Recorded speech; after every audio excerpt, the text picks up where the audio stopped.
Apakah dalam solat kita mengucapkan kalimat iyyaka nasta'in? Ya. Kapankah itu?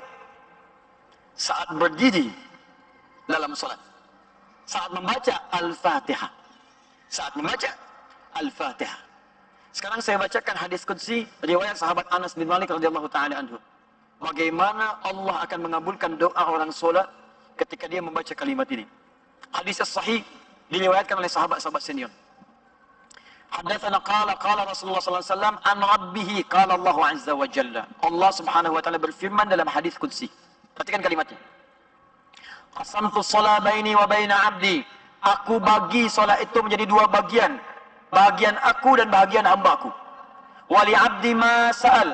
Jika hamba-Ku mengerjakan bagiannya dengan sempurna, maka aku akan berikan bagianku untuk mereka, yaitu aku berikan apapun yang dia minta dalam solatnya. Aku bagi solat jadi dua bahagian, bagianku dan bagian hamba-Ku.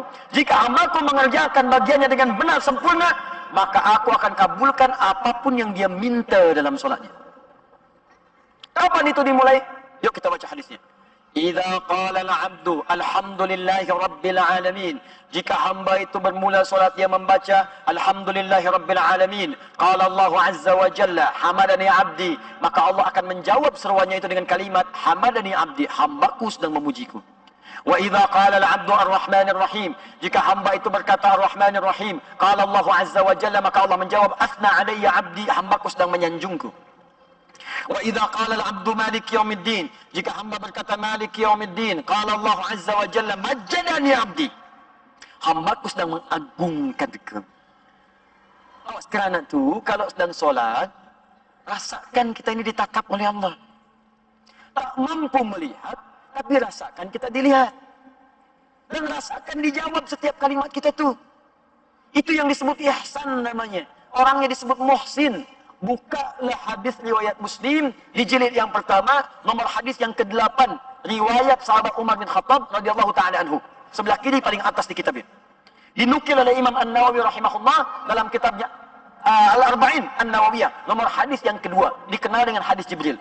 Ketika Nabi SAW disoal oleh malaikat tentang ihsan, ditanya mal ihsan, kata Nabi, an ta'budallaha ka'annaka tarah, fa illam takun tarahu fa innahu yara. Engkau beribadah menyembah Allah, ta'budallah, engkau beribadah menyembah Allah. Kalau kita ingin beribadah, kita ucapkan na'budu. Na'budu, engkau beribadah kerana Allah.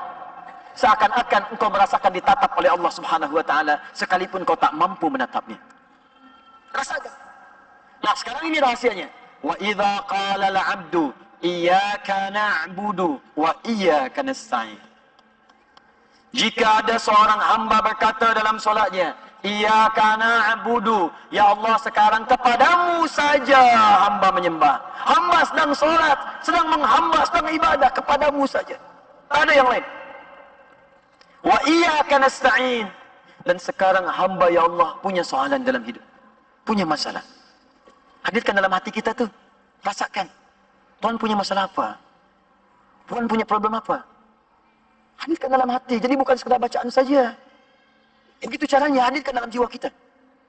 Ya Allah, ini suami saya, istri saya, anak saya, budak-budak, di sekolah, problem di kantor, di pekerjaan, jabatan. Hadirkan di benak kita. Nabi Zakaria itu melakukan itu. Jadi ketika berdiri dalam sholat, dia minta. Qala Rabbi habli min ladunka dzurriyyatan thayyibah innaka sami'ud du'a. Ya Allah, mereka berkata hamba tak mungkin punya keturunan. Karena secara medis istri hamba divonis monofos dan mandul. Kata klinis tak mungkin punya keturunan. Mohon dalam sholat, dalam berdirinya, berdiri. Dijawab oleh Allah. Fanadatul malaikatu wa huwa qa'imun yusalli fil mihrab. Turun malaikat berdiri dalam sholatnya. Belum tuntas sholatnya, masih berdiri dalam sholat. Annallaha yubashshiruka Yahya. Allah berikan berita gembira, engkau akan punya anak, langsung bahkan namanya dari Allah Yahya, yang berarti hidup. Yang mustahil menurut manusia terlahir dari rahim seorang perempuan yang monofos dan mandul bayi hidup, kata Allah tak ada yang mustahil. Kita ni ditunggu oleh Allah dalam salat. Wa iyyaka nasta'in, dan kepada engkau ya Allah kami mohon sekarang petunjuk, pertolongan, solusi. Apa jawab Allah? Perhatikan jawabannya di hadis qudsi. Hadza baini wa baina abdi. Inilah kata Allah yang kumaksud perjanjian antara aku dengan hambaku. Wali abdi ma sa'ad. Dan jika hambaku benar salatnya sampai bacaan ini, apapun yang kau minta sekarang, aku akan kabulkan. Nah, tapi apakah setiap orang yang berdiri minta?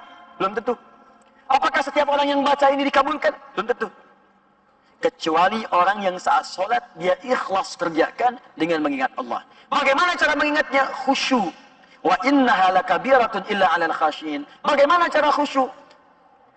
Alladzina, ayat 46-nya, alladzina yadhunnuna annahum mulaqu rabbihim wa annahum ilaihi raji'un. Kalau hendak ikhlas dan khusyuk, maka rasakanlah engkau sedang menghadap Allah, mungkin itu sholat terakhir yang kau kerjakan.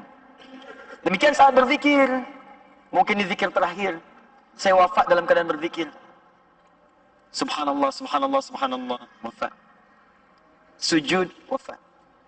Karena itu kalau hendak sholat, mendengar panggilan adzan, siapkan pakaian terbaik, yang paling halal. Karena mungkin itu panggilan terakhir dalam hidup, mungkin kita wafat lah.